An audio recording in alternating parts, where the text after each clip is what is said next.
Hello everyone, this is Collector of All Things, and today I have a special guest with me. This is my brother John, and why I have him here is because we're going to be looking at the Glycine Combat 6. And yeah, he's holding it right there. So normally we do what we'd see on shows like this, we do a wristwatch check. So I'll talk about my watch. This is the Glycine Airman. Because we're doing the Glycine, I figured we'd do the Glycine show. This is the Royal. This one I will be doing a review coming up very soon. For now, we're going to look at the 6 right now, and a little backstory on this. John was looking for a watch, and which watch were you looking at? I was looking at possibly getting maybe a Fossil watch, just something simple. So yeah, Fossil, and when I heard that, all watches are good. I mean, whatever gets you into watch collecting gives you, a doorway into wearing a watch.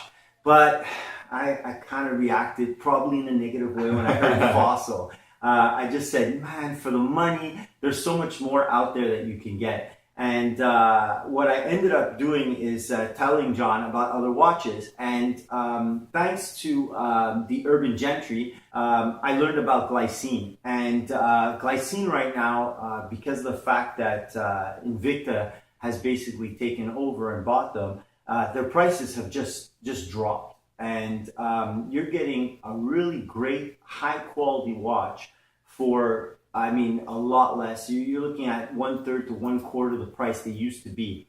And we saw this watch, and John was looking for an elegant watch. And when I showed it to him, what was your reaction when you saw it? Yeah, no, this was pretty much exactly what I was looking for. I wanted something that was elegant, but also could be dressed down. But there's just a powerful understatement with this watch that people kind of get attracted by. I find I get stopped a lot. Actually, I was taking a picture of something else, and this was in its case next to it. And the thing I was trying to highlight, I had somebody looking at it, and they said, "Hey, wow, nice watch." So it constantly gets noted. Now this one's a 43 millimeter, and I remember that when we were talking about watches, you wanted to go for a larger watch. Yep. So the watch trend obviously has been going for the larger watch, and now it seems to be going back down to the smaller size. This is a 38 millimeter, the one I'm wearing right now. That's a 43.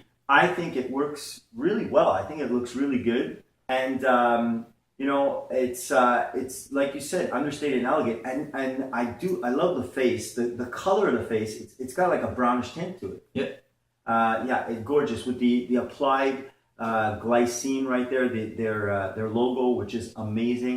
Now on the dial, let me just take a quick look and see. So you have the traditional 12-hour around it, and then you have within the inside you have the 24-hour right there, and then you have at the 3 o'clock you have of course the date, which is amazing, and then the combat at the bottom. And this one is it glows in the dark too. So you have an applied lume, you have a lume on it, which is amazing, and Glycine has a very good lume. And if we look in the back, we can actually see the movement, and this is the Glycine 224, which is, of course, based on the ETA 2824, and very strong, robust movement. This is great for a field watch, which this is kind of like a classy looking watch for a field watch.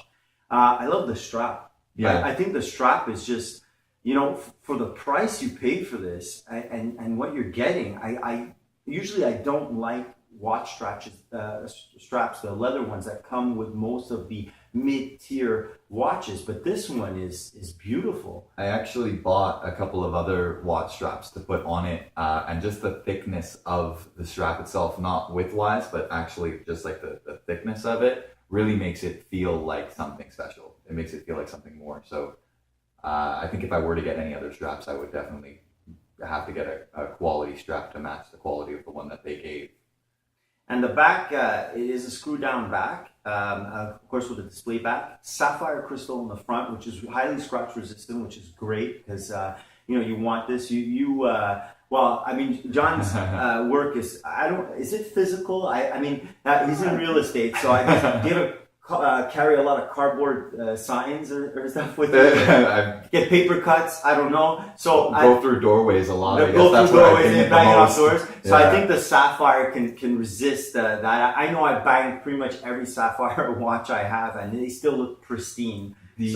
The neat thing about this watch too was the brown dial kind of turned me off at the beginning. I thought I wasn't going to like that, but it actually does add a nice depth to the face of the watch. You don't see this type of a brown dial a lot, I find, with watches. Well, it's really dark. I mean, it's almost black. Yeah. It's really something else. And on the back, I see it says 5 atmospheres. Now that would be about 165 feet water resistance, which is good for every day. You know, you could a little bit of water splashed on when you're washing your hands, no problem. And of course, it's on a leather strap, so you're not going to be diving with this, so that's really good. I see on the side too, you have the applied logo on the crown, and then when I'm looking at the watch itself, if I'm looking at the case has a different polish. It's a mirror polish on the side, and then it's got more of a more brushed finish right on the lugs right here, which is really gorgeous. And then the buckle itself too, you've got a very simple buckle with Glycine written on it, beautiful brushed finish. And then, of course, like I said, on the strap itself, you have the logo of Glycine, which is amazing too. And just so, how are you liking it?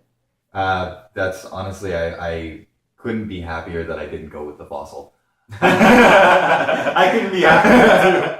And No, I remember when you told me you got this watch, I said, "Be careful. This is a gateway to other watches." Well, this is my first automatic watch, and something neat happened the first time I put it on. I realized that it's alive. Yeah, like it's like actually, a beating heart. Yeah, I always say it's got a beating heart. Yeah. I think as time goes on, I'll probably acquire some other movements just to see how they are myself too, to get a better understanding of it. But I think it is kind of like a nice wine or a nice whiskey. Once you see what all of the lower tiers are trying to do by seeing something that is actually built of the proper quality, you really start to appreciate it more. Well, all I would like is people to do the research, look into it, see what other people are doing, especially with a watch because it's so close to something that I care about, and know your alternatives.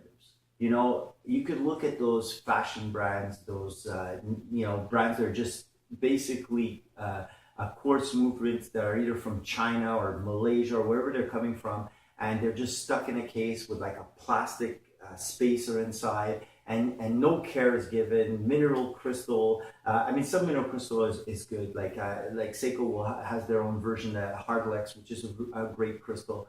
So I'm not saying that mineral is not good, but I'm just saying the ones that they use, it's just of a lower quality.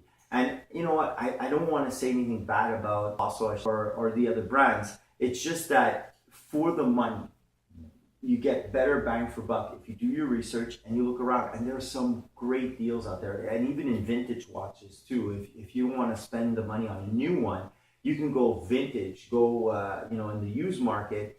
Just be careful. You have to go to a reputable dealer. You have to look around, again, do your research, and I can help you with that. Yeah.